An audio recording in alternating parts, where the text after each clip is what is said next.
الحمد للہ رب العالمین والصلاة والسلام علی سید المرسلین اما بعد فاعوذ باللہ من الشیطان الرجیم بسم اللہ الرحمن الرحیم۔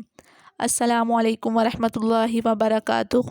فرمان مصطفیٰ صلی اللہ علیہ وآلہ وسلم، مجھ پر درود پاک کی کثرت کرو، بے شک یہ تمہارے لیے طہارت ہے۔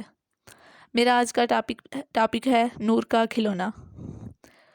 چاند جس پر سائنسدان اب پہنچنے کا دعویٰ کر رہا ہے، وہ چاند تو میرے پیارے آقا صلی اللہ علیہ وآلہ وسلم کے تابع فرمان ہے۔ چنانچہ سلطان دو جہاں صلی اللہ علیہ وآلہ وسلم کے چچا جان حضرت سیدنا عباس بن عبد المطلب رضی اللہ عنہ فرماتے ہیں، میں نے بارگاہ رسالت میں عرض کی، یا رسول اللہ صلی اللہ علیہ وآلہ وسلم، میں نے آپ کے بچپن شریف میں آپ میں ایسی بات دیکھی جو آپ کی نبوت پر دلالت کرتی تھی، اور میرے ایمان لانے کے اسباب میں سے یہ بھی ایک سبب تھا۔ چنانچہ میں نے دیکھا کہ آپ صلی اللہ علیہ وآلہ وسلم گہوارے یعنی پہنگوڑے میں لیٹے ہوئے چاند سے باتیں کر رہے تھے، اور جس طرف آپ صلی اللہ علیہ وآلہ وسلم انگلی سے اشارہ فرماتے، چاند اسی طرف ہو جاتا تھا۔